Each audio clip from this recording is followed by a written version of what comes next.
Well, hey folks, how y'all doing? Welcome back in here. We've got the Recteq Bullseye Deluxe going on here.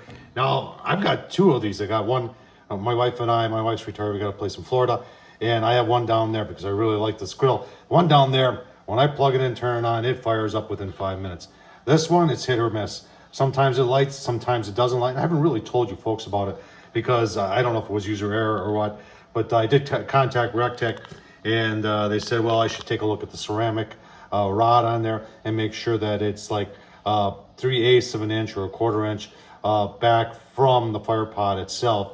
And that's what we're gonna do today, is I'm gonna move it because what I discovered is it's flush with the end, and maybe that's not allowing it to get hot enough to pinpoint the heat to get it going, because it'll smoke, but it just, what happens right here is that it just buries in there and then nothing ever happens, and I end up using a torch. So I'm going to show you what it takes to get to the hot rod on the Recteq Bullseye, and then we're going to adjust it, and then we're going to see if it works. Right, so I did talk to Recteq about this problem a while ago, and they told me to go underneath the grill now with the grate on there and all that. It's not that easy to go on the grill, but I did flip it up on its side, lock the front casters, put a board underneath, and they told me to take out, you see that plate right there with the 4 screws? Apparently that's where the adjustment is for the hot rod.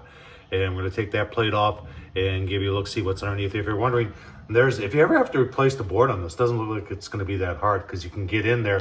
There's all your plugs right there. There's your fan, and there's a controller up there. All right, so there it is. I didn't think it'd be attached to the plate, but it is. You know, they said it should be about 3/8 of an inch from the edge, and it looks more like it's 1/8 of an inch from the edge. I was thinking that it needed to be moved closer that way, but they're saying it needs to be pushed back a little bit. So I guess we'll try that.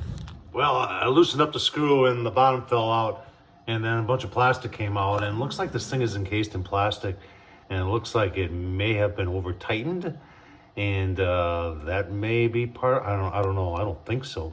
Doesn't look like it's jeopardizing any of the electrical issues here. We're gonna put it back together as best as we can. Maybe we can rotate it and get it on one of those other. Looks like it's got some nubs where because there's 2 Allens. You can see them, one there. Let's snug it up and see if that'll work. All right, so you can see the auger right below the auger is where the ceramic is. That white is the ceramic.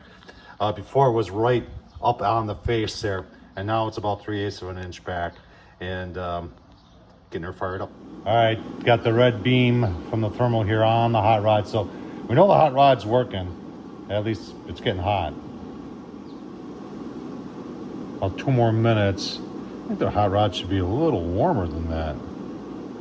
Let's see what happens here. All right, it's been 5 minutes and I'm getting a little whiff of smoke there. You can actually see some, so maybe this is working.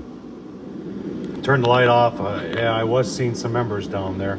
Now I'm just seeing smoke. Hopefully it gets going here. Getting close. And there we go. All right. Well, I guess that worked. Having it back 3/8 of an inch worked. So if you're having the same issues with your Recteq Bullseye, folks, just showed you how to push it back a little bit, and let's get cooking on it.